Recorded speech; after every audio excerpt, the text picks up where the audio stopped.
और ये बोर्ड में आता है वो फोटो देख सकते हैं ऐसे।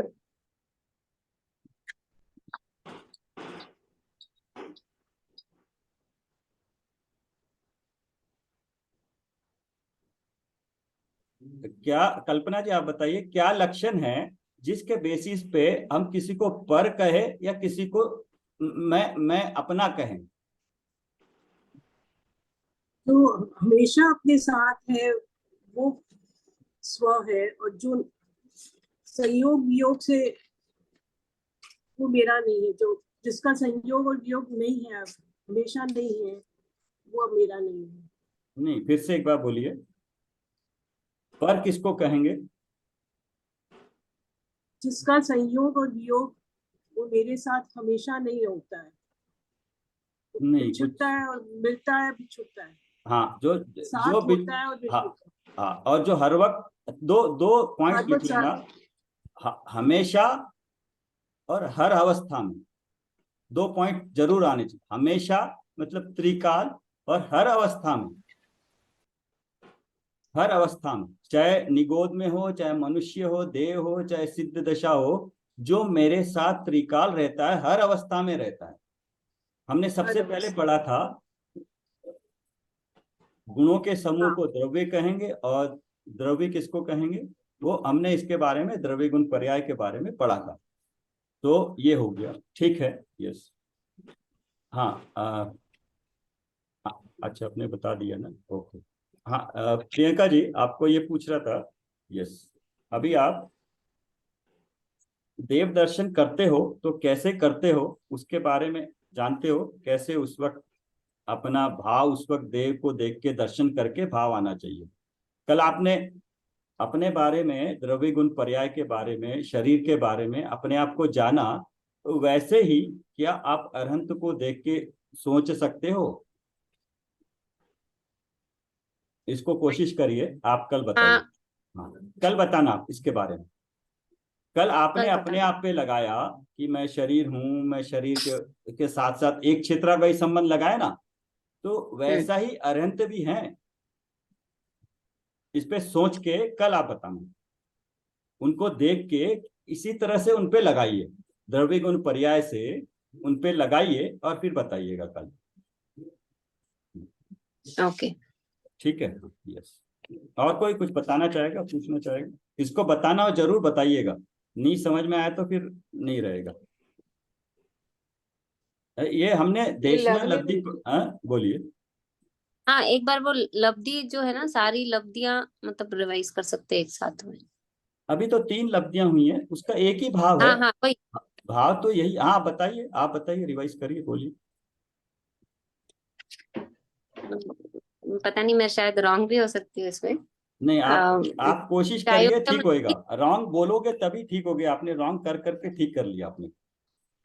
संयोगक्षम लब्धि, विशुद्धि लब्धि और देशना लब्धि, अभी तक हमने ये तीन ही हाँ, पढ़ा है। यस, हाँ, सबसे पहले प्रथमोपशम सम्यक्त्व जिसको होएगा तभी लब्धि मतलब क्षयोपशम लब्धि होगी। और क्षयोपशम लब्धि में मेनली जब बहुत सारी पाप की अप्रशस्त कर्म की प्रकृतियां जब हर समय अनंत गुना मतलब उसकी उनकी शक्तियां या अनुभाग उनका अनंत गुना घट घट करके उदय में आता है, हाँ, यस, ठीक है। तब क्षयोपशम लब्धि होती है।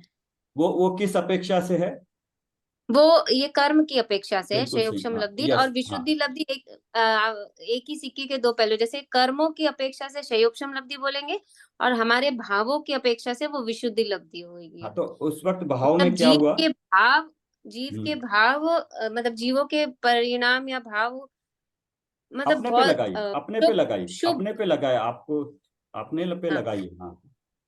मतलब जब मेरे भाव शुभ शुद्ध तो नहीं बोलेंगे, बहुत शुभ शुभ शुभ होते जाते हाँ हैं। हाँ हाँ, तो उससे क्या होता है, आपको क्या तब हुआ?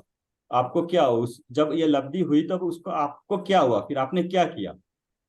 कर्मों का मंद मंद होके उदय में आया, तो आपने उस वक्त आपके भावों में क्या हुआ, तो आपके परिणामों में क्या हुआ, तो आपने क्या क्रिया करी? शुभ शुभ परिणाम ही ज्यादा होंगे, जैसे स्वाध्याय, चिंतन, हाँ अपने स्वरूप का चिंतन करना, हाँ, ये उस टाइम में चिंतन फिर तो हुआ ज्यादा। ही नहीं, चिंतन तो अभी उसको तो अभी पता ही नहीं है। पहली बार जब पता चला मंद में आया, तो वो तो मंदिर गया, मंदिर में देव दर्शन किए, पूजा करी, जैसे पढ़ना है पढ़ा संस्कार रूप में, भक्ति किया सबको देख के, किताब निकाल के पढ़ा भी, तो ऐसे धर्म अनुराग के भाव हुए, धर्म अनुराग हाँ के भाव। हाँ, कर्मों में धर्मानुराग। हीन करके उदय में आना, क्षोक्षम लब्धि।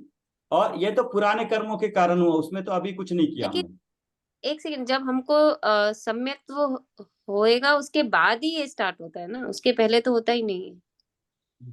अब अभी सम्यक को अभी थोड़ा आगे, बहुत आगे। अभी शुरू हाँ, में क्या हो रहा है, पुराने कर्म थे, पुराने कभी किए थे हमने अच्छे कर्म, अब वो कम कम होके उदय में आए।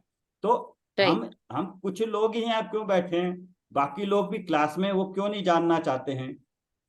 वो कर्मों का क्षोक्षम और वैसी विशुद्धि लब्धि इस वक्त नहीं है, आगे पीछे हो सकती है। तो कर्मों का क्षयोक्षम हुआ, विशुद्धि लब्धि हुई, धर्म के प्रति अनुराग हुआ, धर्म की क्रियाओं में अभी कुछ नहीं है, उसकी जिज्ञासा बढ़ी और रुचि बढ़ी, क्या है जानते हैं। ऐसे जब रुचि बनी, तो रुचि के निमित्त से, सिर्फ रुचि के हम्म। निमित्त से कि जाने क्या है धर्म, वो उसको और देशना, ज्यादा। उपदेश मिला। हम्म, उपदेश क्या हाँ, मिला, सुनने को मिला कि वस्तु का स्वरूप क्या है, स्वरूप कैसा उपदेश है। मिला। वहां तक हम्म। उपदेश हुआ, उपदेश तो वो को देशना, वो देशना हुई, वो उपदेश का देशना हुई, मिलना और देशना देशना हुई। लब्धि। लब्धि देशना आपने लब्धि जब जैसे, हम अपने आप पे अप्लाई करेंगे उसी चीज को, जो पता, देशना में मिला है हमको, हाँ उसको वो आपने जैसे, देशना लब्धि हुई। हाँ तो आपने कल जैसे समझ में आया, आप कह सकते हो कि आपको मेरे को देशना लब्धि हुई है। और ये तीनों अंतर्मूर्त होती है, जब ऐसे भाव होते हैं तब, तभी ये कंटिन्यूअस नहीं चलती है। तो तीनों अंतर्मूर्त अंतर्मूर्त चलती हैं। तो आप कह सकते हैं उस अंतर्मूर्त में जब ऐसे भाव हुए कि मुझे तत्वों का निर्णय, मतलब तत्वों का निर्णय मैंने किया, इस तरह से हैं, जो बताया गया है वो लब्धि हुई आपको। तो तीन लब्धि पूर्वक अभी वहां तक पहुंचे। ठीक है, हाँ बिल्कुल, ये आया समझ में संक्षेप में? हाँ हाँ सार समझ में आ गया, तो सार हमने फिर से आज रिवाइज कर लिया है। हाँ, ये देशना लब्धि हुई। हाँ देशना बस यहीं तक है अभी, देशना लब्धि में तो आगे बढ़ेंगे। तो देशना अ, लब्धि के बाद जो तत्वों का पता चला है, तो उन 6 द्रव्य 7 तत्व, देशना लब्धि में क्या हुआ, देशना में क्या, वस्तु का स्वरूप आया, वस्तु का स्वरूप में क्या हो गया, सारा विश्व अ, का स्वरूप भी आ गया, विश्व लोक का हम्म। स्वरूप आया, कितने द्रव्य है उसमें, 7 तत्व मेरे काम के कौन से प्रयोजन भूत है, उसको जाना, मैं दुख रूप जाना। तो इनके बारे में सिर्फ मैंने जाना, अभी कुछ भी नहीं किया, मैं तो अभी फिर भी मिथ्यात्वी कषाई सब कर रहा हूं। लेकिन कुछ देर मेरे दिमाग में आया कि मैं अपने स्वरूप को, अच्छा मेरा ऐसे ऐसे होता है, बस इतना जाना। अभी उस पर न तो श्रद्धा करता है न कुछ करता है, बस जाना कि ऐसे करने से ऐसे होता है। यहां तक अगर जान लिया तो देशनालब्धि हुई उसकी।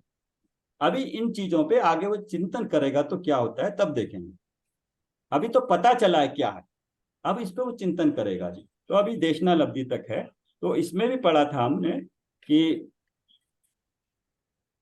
अध्यात्म के ने, अभी ये देख लेते हैं, इसमें कुछ और किसी को कुछ पूछना है?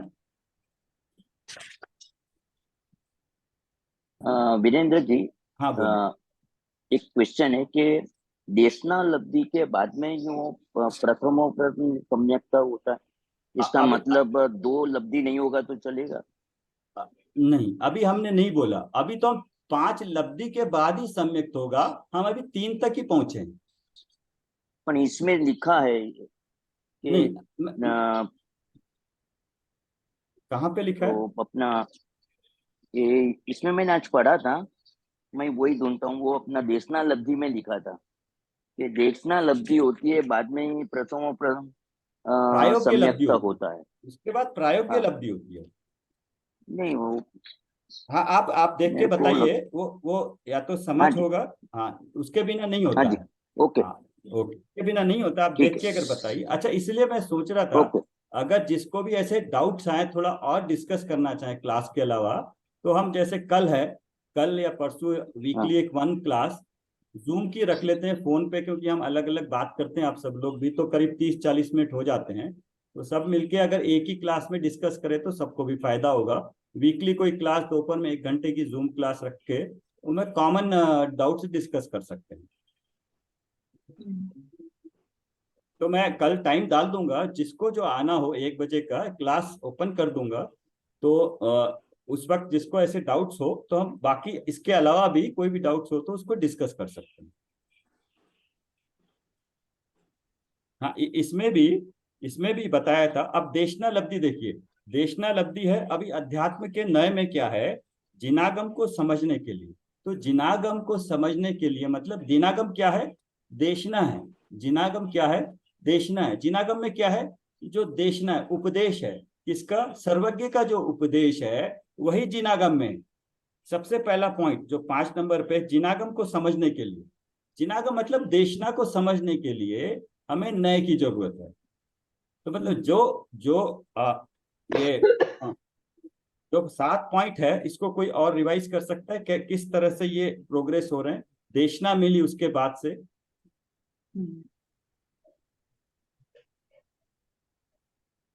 पेज नंबर 5 है ना इसके, नए चक्र की।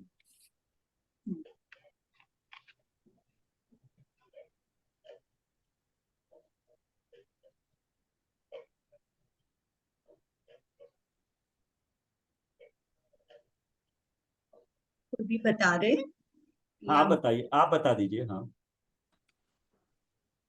इसी बारे में मेरा एक सजेशन ये रहेगा सबको।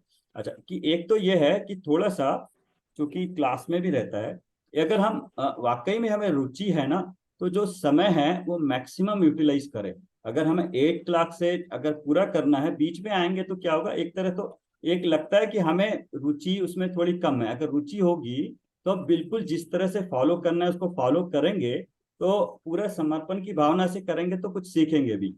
आधा अधूरा कभी वीडियो ऑन किया, ऑडियो ऑन किया, तो कहीं मतलब इसका मतलब कहीं और भी आपका लग रहा है, क्लास में भी है तो कहीं और आपका उपयोग लग रहा है। तो 2 जगह उपयोग लगाएंगे तो कहीं पर भी 100% आपको उसका फायदा नहीं होगा। तो इसको अगर ध्यान में रखेंगे और वीडियो ऑन करेंगे, तो आपको इसी इसी सारा उपयोग एक जगह लगाएंगे, हम पढ़ रहे हैं इससे किताब से ही, तो उससे ज्यादा समझ में आएगा, फायदा भी होगा उससे। और एक ये भी है कि आपको समय की इम्पोर्टेंस हमें पता होना चाहिए। समय कैसा है, समय की इम्पोर्टेंस मैं बताता हूँ आपको। कि मान लीजिए किसी, हमारी सबकी आयु एक्स वर्ष है, मान लीजिए 100 साल है। समय की कीमत बता रहा हूं मैं, 100 साल है, मतलब 100 साल पे मेरी आयु, देह परिवर्तन होना है, आयु खत्म होनी है। जिस वक्त 100 साल कंप्लीट होने वाले होंगे, उसके बाद मैं क्या करूं जिससे कि एक समय अपना आगे बढ़ा सकता हूं, क्या पैसे दूं, कौन सी पूजा पाठ करूं, कौन सा स्वाध्याय करूं, किस विद्वान के पास जाऊं, किसके पास जाके कौन सा व्रत लूं, जिससे कि मेरा एक समय मतलब समय की सबसे छोटी इकाई, एक समय के लिए भी मैं अपना समय किसी को बोल के बढ़ा सकता हूं। क्या कर सकते हैं ये? नहीं, नहीं कर सकते हैं। नहीं कर सकते, नहीं। लेकिन अभी मेरे पास कितना समय है, समय नहीं है, समय मिनट से घंटे, साल, और इस तरह से महीने, वर्ष, साल है मेरे पास। एक एक एक आवली में कितने समय होते हैं, और एक अंतर्मुहूर्त में कितने समय होते हैं, वो सारे समय हमारे पास अभी है। अगर हमको उसकी महत्ता पता लगेगी तो हम एक समय भी ऐसा नहीं जाने देंगे कि इवन हमारे सोचने में भी जैसे उदाहरण लिखा था, उदाहरण लिख लीजिए कि गेहूं और ये चावल, धान और भूसी का, हम जब भी ग्रहण करेंगे कोई भी चीज, अपना जैसे गार्बेज इन गार्बेज आउट, अगर हम ज्यादा गार्बेज इन करेंगे तो आउट भी गार्बेज ही होगा। हम लेते वक्त ही, ग्रहण करते वक्त भी बाह्य से कोई चीज दिमाग में आ रही है, वहीं पे उसको एक दरवाजा लगा दे कि ये मेरे काम की नहीं है, उसको वहीं भूसा समझ के उसको छोड़े। ये प्रति समय मन में चलता रहेगा तो हमारे मन में वही आएगा, हमारे विचारों में, ज्ञान में वही आएगा जो हमारे काम की चीज है। इसको उसी लेवल पे आप कर देंगे तो क्या होगा, जब अंदर हमारे चीज काम की जाएगी और उस पर विचार होगा तो विचार भी काम का ही होगा, और जब बाहर निकलेगा तब भी वो काम की ही, प्रयोजन भूत ही काम की निकलेगी। तो एक तो है समय की महत्ता। आप इसको सोच के देखिए कि अगर मेरी 100 साल आयु है, जितनी भी आयु है, एक्स मान लीजिए, अगर मैं उस वक्त चाहूं कि एक समय बढ़ा लूं, और मैं जानता हूं कि वो एक समय भी मैं नहीं बढ़ा सकता, लेकिन इसका मतलब ये हुआ मेरे पास अभी वो एक समय नहीं, समय, घंटे, महीने, वर्ष हैं अभी, तो उनमें कितना समय है, आखिरी के एक अंतर मुहूर्त में भी अगर किसी ने अभी स्वाध्याय कर लिया, अंतर मुहूर्त में किसी ने अपने भाव इस तरह से कर लिए, तो उस अंतर मुहूर्त में भी सम्यक हो सकता है। लेकिन बशर्ते जब समय था तब इस सारे चीजों को अपना घोलन करके दिमाग में रखा हो, और किसी कारणवश लब्धि पर्याय या पर्याय, कर्मबद्ध पर्याय में ना हुआ, हो सकता है उस वक्त उसके तीव्र ऐसे भाव हो जाए। तो हमें अभी इस वक्त पूरी तरह से जो समय मिला है, अगर समय दे रहे हैं, किसी चीज को सोचा है तो उसको पूरी तरह से देना चाहिए। तो जो समय है क्लास का भी, और क्लास में भी शुरू करते हैं मंगलाचरण से, और समाप्त जो है जिनवानी स्तुति से, और 9 बार हम 5 मिनट पहले क्लोज कर लेंगे। हम यहाँ पर जिनवानी स्तुति कर लेंगे और 9 बार नमोकार मंत्र बोलेंगे। तो इस हिसाब से अपना एक तो 4-5 मिनट का एक चिंतन भी होता है, बिना कुछ करे अपना चिंतन भी अपने पर होता है, इस तरह से एकाग्रता भी होती है। तो इस तरह से करेंगे तो क्या होगा, हमें इसके जिनवानी के प्रति, अपने स्वरूप को जानने, किसी और के लिए नहीं, अपने स्वरूप को जानने के लिए जिनवानी के प्रति बाह्य में, लेकिन अल्टीमेटली मेरा स्वरूप मैंने जानना है, तो कितना समय मैं दे पा रहा हूँ, कितनी तन्मयता के साथ, डेडिकेशन के साथ इसको दे पा रहा हूँ, तो उतना ही हमें फल मिलेगा। और समय तो वैसे ही सूक्ष्म है, जितना भी है चला जा रहा है। तो अगर इसमें उसको ध्यान में रखेंगे तो अच्छा रहेगा। हाँ, और कोई बताएगा कि ये पुद्गल के कौन कौन से गुण होते हैं? हमने पहले लक्षण देखे थे आज, तो स्वपर के लक्षण देखे, पुद्गल के लक्षण क्या क्या हैं? पुद्गल में क्या गुण है? मैं बोलूं? हाँ, और कोई बोलो, पहले बताना चाहेगा? 1 मिनट, कोई और बताना चाहेगा? पुद्गल मेरा शरीर है, उसमें क्या 5 गुण है? नाम बताइए। स्पर्श, रस, गंध, वर्ण। 4 ही हुए। स्पर्श, रस, गंध, वर्ण।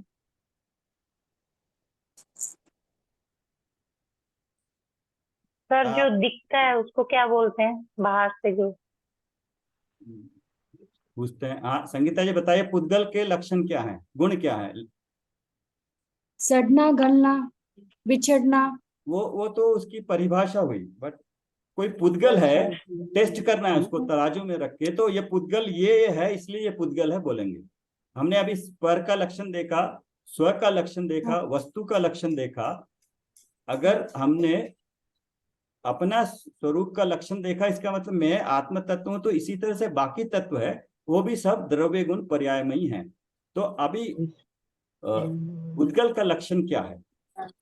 वो उसी पुद्गल की है, पुद्गल में ही मिलेगा और कहीं नहीं मिलेगा, ऐसा लक्षण होना चाहिए। अभी हमने देखा था कि वो जो उसको उसी का कहेंगे जब वो त्रिकाल और हर अवस्था में उसके साथ रहेगा। तो ऐसी क्या चीज है वो उसके साथ रहती है? आप जानते हो, अभी इन्होंने बोला है, उसी को रिपीट करिए। ये वर्ण, गंध, रस, स्पर्श, इंद्रिय। एग्जाम्पल बताइए पुद्गल का, जिसमें ये सब कुछ आप देख सकते हो। मैं पुद्गल ही हूँ। आप पुद्गल नहीं मेरा हो। शरीर, मेरा शरीर, सॉरी, मेरा शरीर पुद्गल है। उसमें क्या क्या गुण है? पुद्गल क्यों बोला इसको आपने? पुद्गल तो पुद्गल डेफिनेशन, परिभाषा हुई, जुड़ना बिखरना जिसका है उसको पुद्गल बोला। लेकिन उसका लक्षण क्या है? जीव का लक्षण चेतना है, जानना देखना है। तो ऐसे ही पुद्गल का लक्षण क्या है? ये मिलना नहीं, बदलना। जानना देखना, जो जानते देखते नहीं है। उद्गल का लक्षण, चेतना गुण बिछड़ना, उद्गल का लक्षण पूछा है, जीव का नहीं। बिछड़ना, चेतना गुण नहीं है हाँ, उसमें। पुद्गल का उसका शब्दार्थ जो है जुड़ना बिखरना है, बट दो जुड़ गए बिखर गए उसको पुद्गल बोला, लेकिन वो पुद्गल है, जीव का चेतना लक्षण बताया, तो पुद्गल का क्या लक्षण है? अचेतन, हाँ? हाँ, सर, चेतना जड़। गुण नहीं है, हाँ, जड़ है। जड़त्व है, जड़, ठीक है। जड़। जड़त्व पे और क्या आ जाएगा? बिल्कुल सही है, बट अभी उसमें क्या बताना है कि क्या क्या लक्षण है? अचेतन अचेतन है, बिल्कुल सही है, बट भाई सर, ये नाशवान है। अचेतन तो नास्ति से हो गया, अस्थि से क्या हुआ? उसमें क्या है, उसमें क्या नहीं है बता दिया, लेकिन उसमें है क्या? अब सर, पुद्गल नाशवान शरीर है बताया, शरीर पुद्गल। में क्या है? हाँ, मूर्तिक हाँ, मूर्तिक है, मूर्ति। बिल्कुल। ये सारे पॉइंट्स है, जनरल पॉइंट्स, उसकी डेफिनेशन परिभाषा है। मूर्तिक का मतलब क्या है? उसको मूर्तिक क्यों कहा? खेत है, दिखता है। बिल्कुल सही, दिखता है सर। वो भी आपने उसको बताया कि दिखता है, जो दिखता है, जो अचेतन है, जो मूर्तिक है, वो सब ठीक है। गुण क्या है उसके लक्षण? वो उसी में होते हैं, वो जीव में नहीं होते हैं, बाकी चारों द्रव्य में नहीं होते हैं। रस, गंध, स्पर्श। आत्मा है क्या? मैं पुद्गल की बात कर रहा हूँ। अच्छा, पुद्गल, हाँ, वो तो जीव का हो गया। हाँ, जीव के बारे में तो जान लिया ना, द्रव्य गुण पर्याय में ही है, चेतना है, ज्ञाता दृष्टा है, और उसके एग्जाम्पल भी देखे, कुमार का और सोने का। पुद्गल के गुण क्या है? पुद्गल सर, एग्जाम्पल दीजिए कोई, नाशवान है। जिसमें पुद्गल का एक एग्जाम्पल लीजिए जिसमें सब कुछ नजर आके बता सके। जैसे बोलूं मैं सर? एक मिनट रुकिए। मतलब शरीर पर्याय चेंज होती रहती है। पर्याय उसी को बोलते हैं जो चेंज होती है।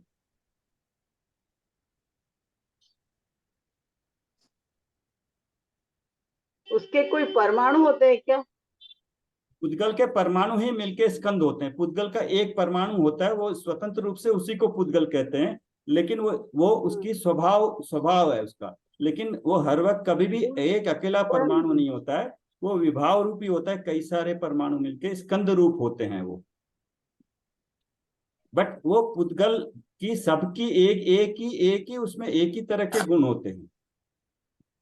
गलना, बदलना।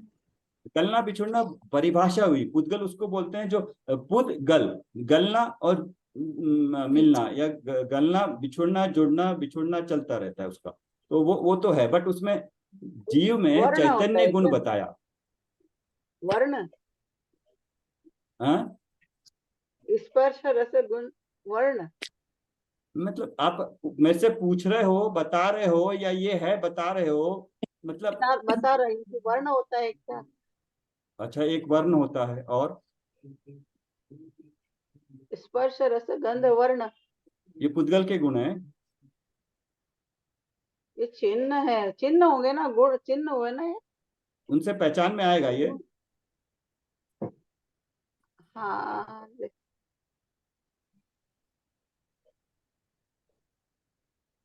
एक एग्जाम्पल ले लीजिए, आम का एग्जाम्पल ले लीजिए, पुद्गल का,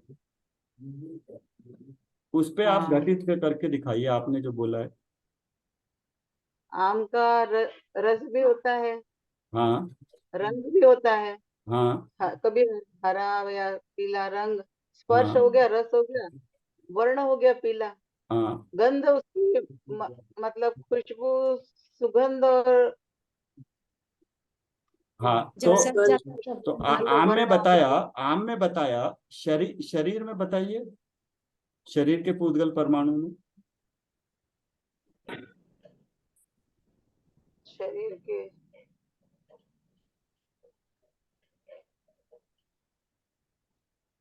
और देख, कोई बताएगा प्रियंका जी को छोड़ के? कोई भी बताइए। सर मैं बोलूं क्या? हाँ, हाँ बोलो।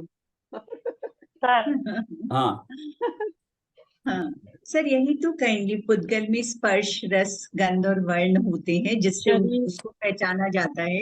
हाँ। और जो प्रत्येक समय बदलता है, नहीं, वो जिसकी तो अवस्था प्रत्येक समय बदलती है। वो तो हर वस्तु का स्वभाव है, द्रव्य गुण पर्यायमयी। वो तो वस्तु का स्वभाव है। वस्तु में चाहे वो जीव हो, चाहे पुद्गल हो, चाहे बाकी चारों, वो तो वस्तु का स्वभाव। वस्तु बोलते ही उसमें कोई डिवीजन नहीं हुआ, वस्तु का स्वभाव हुआ वो तो। हम्म, तो आप लोग कंफ्यूज हो गए थोड़ा। तो राखी जी ने पहले बताया था, वो कंफ्यूज इसलिए हुई कि उन्होंने 5 बोल के 4 ही बताया था। हाँ। तो पुद्गल के यही है, लक्षण यही है, स्पर्श रस गंध वर्ण।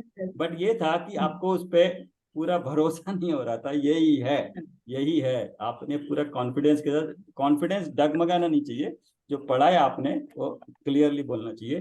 पुद्गल मतलब जिसमें स्पर्श रस गंध वर्ण होता है। तो इसलिए आम का उदाहरण लिया। आम में ये चारों चीजें बहुत क्लियरली नजर आती है। जैसे कुसुमलता जी ने बताया, स्पर्श से ऊपर सॉफ्ट होगा। तो पुद्गल के इन चारों के, स्पर्श रस गंध वर्ण के और भेद हैं, वो कहाँ पढ़े हमने? हम्म। कितने भेद नामकरण हो? की प्रकृतियां पढ़ी थी, हाँ उसमें पढ़ा। नामकरण की जो प्रकृति पढ़ी थी। हाँ, एग्जैक्टली। तो सभी उसको एक बार निकाल के, इसको पढ़ के कल बताइएगा कि इसकी कितनी प्रकृतियां हैं, उत्तर प्रकृतियां, स्पर्श रस गंध वर्ण की टोटल मिला के कितनी प्रकृतियां होती है, कौन से मूल कर्म के अंडर में ये आता है। मूल प्रकृतियां कर्म की और उत्तर प्रकृतियां कर्म की कौन कौन सी है, जिसके अंदर ये स्पर्श रस गंध वर्ण आता है। पुद्गल का ये उसका लक्षण है, जिसमें स्पर्श रस गंध वर्ण पाया जाए, या जो पुद्गल है उसमें ये स्पर्श रस गंध वर्ण होगा ही होगा। अगर मुझे नहीं दिखाई दे रहा है, तो कोई चीज है उसमें मुझे नहीं दिखाई दे रही है तो कोई बात नहीं, बट उसमें है, केवली देख सकते हैं, उसमें स्पर्श भी है, रस भी है, गंध भी है, वर्ण भी है, चारों होते हैं। एट ए टाइम पे कोई विशेष रूप में आता है, या कोई दबा हुआ रहता है, या उसका कोई कलर नजर ना आए, हमें नजर ना आए, ऐसा नहीं है। उसमें गुण होता है, इसलिए वो कहलाता है स्पर्श रस गंध वर्ण। ये पुद्गल का गुण है। तो इसके जो है कल आप ये कर लीजिए। इसमें हमने अभी पढ़ा था कर्मों की प्रकृतियों में, इसी बुक में, लब्धि में, पंचलब्धि में। तो प्रकृतियां देखी थी, उत्तर प्रकृतियां देखिएगा इसको, तो समझ में आएगा कि कौन कौन सी प्रकृतियां हैं, कैसे कौन सी प्रकृति उदय में आती है। तो उसके 2-4 और अगर उदाहरण लेके समझाएंगे तो आपको पुद्गल का भी समझ में आ जाएगा। पुद्गल क्यों जानना जरूरी है? पुद्गल को क्यों जानना जरूरी है? पुद्गल तो जितना दिखाई दे रहा है वो सब पुद्गल है। पुद्गल को जानना क्यों जरूरी है? सर स्व को जानने के लिए। हाँ, तो स्व को तो स्व के गुणों से जानेंगे, उसमें पर का क्या निमित्त है? सर अपने को पर से पृथक समझ करने के लिए। हाँ, पर से, पर से अलग करने के लिए। तो ये पर से मिला हुआ है क्या?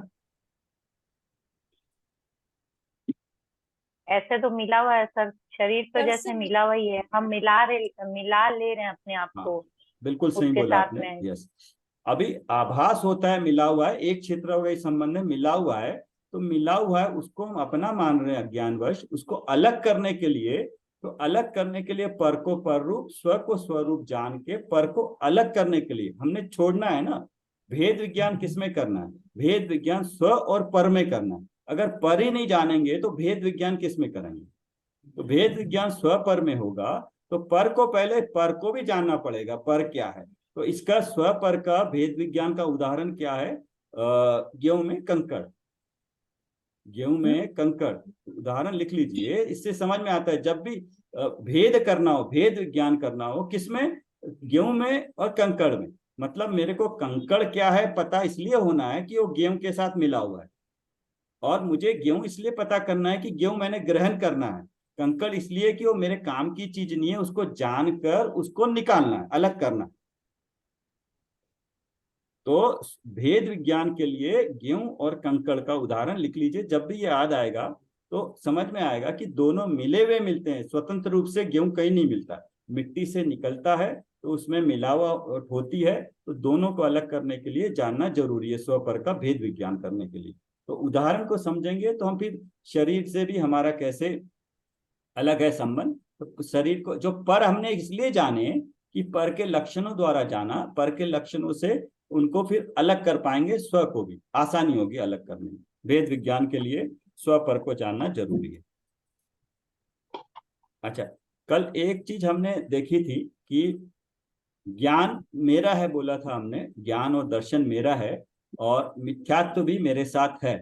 तो इसको हम कैसे अभी बता सकते हैं कि ज्ञान मेरा मेरा अंश है और मिथ्यात्व मेरा अंश नहीं है, या कैसे कैसे जानेंगे हम? इस बारे में बता सकते हैं कोई? अपने गुणों के बारे में कैसे बताएंगे? मैं ज्ञाता दृष्टा हूं, हम जानते हैं, तो उसको और किस तरह से अपने आप को बताएंगे? क्या चल रहा है अभी मेरे भाव में, क्या हो रहा है, क्या चल रहा है?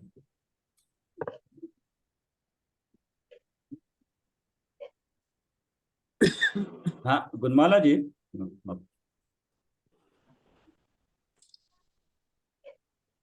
क्योंकि मेरे में ज्ञान है, मैं ज्ञान ज्ञान ज्ञान ज्ञानमय हूँ।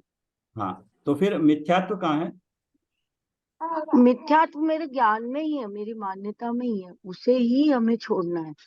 नहीं, छोड़ने की बात तो जब है, जब हम जानेंगे। तो अभी हाँ, इस वक्त आप क्या कर रहे हो? ज्ञान ज्ञान ही कर रही हूँ कि ओके, मतलब आप ज्ञान। आपके मेन गुण ले लीजिए, दर्शन, ज्ञान, वीर्य और श्रद्धा गुण, चारित्र श्रद्धा। गुण। अब चारों की इस वक्त कौन सी पर्याय चल रही है? अभी चारित्र की। और मिथ्यात्व की? वो चारित्र में ही आ गया ना मिथ्या। कैसे? क्योंकि वो कर्मों की अपेक्षा बताइए।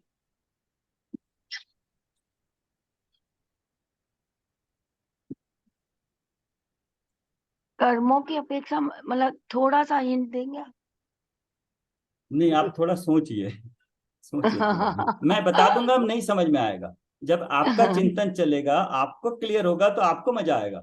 मैं तो बता दूंगा, एक मिनट लगेगा, बता दूंगा, बट आपका चिंतन चलेगा इस तरह से।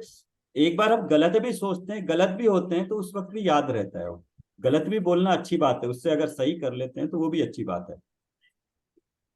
कर्मों की अपेक्षा जैसे जो भी नहीं, कर्म अपने। मैं पूछा, आपने बोला आप जान रहे हो, देख रहे हो, आपका काम हो रहा है, तो ये तो आपने जानना देखना दो ही गुणों का काम बताया, दर्शन और ज्ञान गुण का। मैं पूछ रहा हूँ वीरी गुण का और मिथ्यात्व का और चारित्र गुण का, कषायों का क्या हो रहा है? तो आपने बोला मिथ्यात्व भी चारित्र में आ गया। मैंने पूछा ये कैसे चारित्र में आया?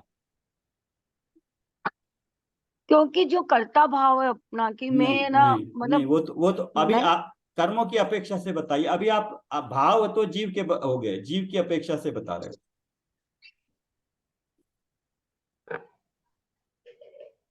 हो। नहीं समझ में आ रहा सर। नहीं समझ में, ठीक। अच्छा, जो पर है वो तो समझ में आ गए, कौन कौन से पर है आपको? हाँ, पर है वो तो, सिवाय स्वयं के, मतलब अपने नहीं जीव नहीं के सब पर नहीं, है। हाँ, वो पर तो सब में क्या क्या है, थोड़ा सा उसके डिवीजन करेंगे, डिटेल में बताएंगे क्या क्या पर आपके लिए हैं। हाँ, मतलब मेरा शरीर पुद्गल नो, और ठीक, बाहर का नंबर सब एक। जो भी दिख रहा पुद्गल सब, नहीं मतलब दूसरे नहीं जीव भी मेरे लिए पर है, अजीब है यूं। नहीं, ये आप जनरल ज्ञान बता रहे हैं, अब हम स्पेसिफिक पे आ रहे हैं, पर्टिकुलर चीज पे से समझने की कोशिश करें। शरीर बोला, बहुत अच्छा है। उसके बाद दूसरे जीव को बता दिया आपने, वो भी अच्छा है। दो ही चीजें बताई, आप बाकी और पर जैसे मेरे पति, बच्चे, वो सब आ गए, घर। प्रत्यक्ष पर में आ गया। वो जीव जितने भी बाकी जीव है उसमें सब में आ गए।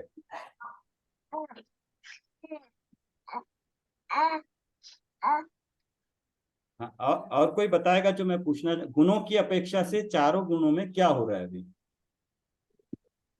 दर्शन, ज्ञान, वीर्य और मोहनीय कर्म में क्या हो रहा है मेरे अभी? किस तरह से परिणमन हो रहा है? क्या आप इसको थोड़ा सा सोच सकते हो? मैं हूं ना, आप बोलो ना मैं हूं, तो मेरे में ये गुण है, बताया ना, मैं द्रव्य में हूँ, गुण में हूँ, पर्याय में हूँ। तो द्रव्य है त्रिकाल रहता है, गुण भी त्रिकाल रहते हुए भी पर्याय होती है।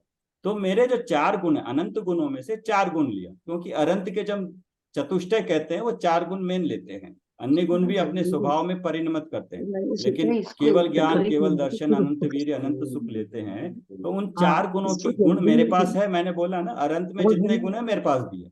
उनकी पर्याय केवल ज्ञान की है, मेरी पर्याय कुछ अभी अलग है। तो उसको थोड़ा समझ के बताएंगे क्या हो रहा है मेरे गुणों में, किस तरह की पर्याय हो रही है अभी। सर जान रहे हैं, ज्ञान जो कर रही हूँ मैं, जो ज्ञान कर नंबर रही 1, हूँ, हाँ, आप जान रहे हो, देख रहे हो, 2 गुण का कार्य बताया आपने, फिनिश, गुण का ज्ञान कार्य दो गुण का कार्य बताया। अब तीसरा गुण का, 2 तक सही है। तीसरे गुण का जो जो जानने और देखने के साथ जो श्रद्धा काम कर रही है, हाँ, श्रद्धा, वो मोहनीय का काम है। मोह से श्रद्धा हो रही है, विपरीत हो रही है वो अलग बात है। हाँ, यस, ठीक है, हाँ। हाँ, विपरीत हो रही है वो अलग बात है तो कि अभी मेरा आपने 3 गुण का बताया, 3 गुण में से नहीं, आपने दर्शन और ज्ञान बताया, और मोहनीय में श्रद्धा का बताया, हाँ, बाकी 2 मोहनीय में बचे। और श्रद्धा, हाँ, और जो सुख है, मोहनीय से ही सुख है सर, वो मोहनीय तो की वो श्रद्धा से ही पूरा सुख। मिला के, पूरा श्रद्धा और कषाय जब समाप्त होकर वितरागता आती है, तब अकषाई निराकुलता होता है, तब सुख होता है। यस, बट अभी उसको, अभी गुण गुण हमने मोहनीय कर्म देखा, मोहनीय में आपने मिथ्यात्व बताया। मिथ्यात्व। अभी दूसरे और क्या है, मोहनीय में दो दो और दो दो उत्तर मोहनीय, प्रकृतियां हैं, उसके बाद उसकी और कई प्रकृतियां हैं। हाँ, मोहनीय में मिथ्यात्व है और चारित्र है। हाँ, चारित्र में क्या है, चारित्र में कषाय है, अनंतानुबंधी, ओके, तो अप्रत्याख्यान, अभी क्या हो रहा है, अभी क्या हो रहा है, 3 बताया आपने, मतलब 4 बता दिया, मेन 3 मूल प्रकृति बता दिया, दर्शन, ज्ञान और मोहनी। चौथा, चौथा वीर्य गुण, अंतराय कर्म, अंतराय कर्म से। वीर्य का अभी क्या हो रहा है, वीर्य गुण के कारण क्या हो रहा है? अभी सर ज्ञान प्राप्त, अभी जो करना चाह रही हूँ वो हाँ, कर पा रही हूँ, वो कर पा रही हूँ, स्वाध्याय ठीक, करने के लिए प्रयास ठीक, कर रही हूँ, ओके, स्वाध्याय कर पा रही हूँ। अच्छा, तो ये कोशिश वीर्य आप, गुण का यस, काम अच्छी है, कोशिश ये करिए। वीर्य गुण का और कोई काम है। बताएगा? 2 मिनट बचे हैं, और कोई बताएगा? ऐसे इसी लाइन पे कुछ और क्लैरिटी आपको क्या समझ में आता है, जो मैं पॉइंट कहना चाहता हूं कि मिथ्यात्व कहाँ हो रहा है, मिथ्यात्व को कैसे पकड़ें? हाँ, ज्ञान जब तक सम्यक नहीं है, वस्तु के स्वरूप का ज्ञान नहीं है, तो ज्ञान मिथ्या ही है। वो तो उसकी ज्ञान अपेक्षा से कहा, बट ज्ञान तो कल बोला ना, ज्ञान तो मेरा जो जितना दिख रहा है वो ज्ञान मेरा ही है, वो अंश मेरा ही है, अपूर्ण ज्ञान है। अज्ञान कहते हैं अपेक्षा से, लेकिन अपेक्षा तो लगाएंगे तो नए रूप हो गया, वो सच पूरी तरह से सत्य नहीं होगा। सत्य यह है कि ये मेरा ज्ञान अपूर्ण ज्ञान, अब अपूर्ण ज्ञान हो रहा है, तो ज्ञान और मिथ्यात्व के साथ कैसे मैं परिणमित हो रहा हूं, तो उसको अलग अलग करके इन 5, दर्शन, ज्ञान, वीर्य, मिथ्यात्व और कषाय, ये 5 के अपेक्षा से कैसे हम अपने आप को बताएंगे कि अभी मैं क्या कर रहा हूं, मैं ज्ञाता दृष्टा हूं, देख रहा हूं, जान रहा हूं, फिर आगे मिथ्या रूप प्रवर्तन हो रहा है सर। अभी ज्ञान तो है, ज्ञान से मैं काम कर रही हूँ, लेकिन मिथ्यात्व के उदय से मिथ्यात्व रूप परिणमन हो रहा है मेरा। अभी मिथ्यात्व का उदय आ रहा है, मिथ्यात्व रूप परिणमन हो रहा है, तो इसको और थोड़ा सा और क्लैरिफाई करिए, इस पे और थोड़ा बताइए क्या है, किस तरह से मिथ्यात्व हो रहा है। बिल्कुल आपने बोला, पॉइंट सही बोला, बट उसको आप अब बताएंगे कैसे कि मिथ्यात्व हो रहा है, या अज्ञान किस तरह से हो रहा है? हाँ, जैसे वस्तु स्वरूप जैसा है उसको नहीं समझकर दूसरा बात समझना। जैसे मैं अभी तो सभी गुण की पर्यायें हो रही हैं, तो मेरा जानना देखना हो रहा है, तो मिथ्यात्व कहाँ हो रहा है, कषाय कहाँ हो रही है? और वीर गुण का क्या काम किस तरह से हो रहा है आपने बताया है, तो थोड़ा और इसको क्लैरिटी से और कोई बताएगा तो अच्छा रहेगा। सर श्रद्धा जो है वो पक्की नहीं है। हाँ, इसको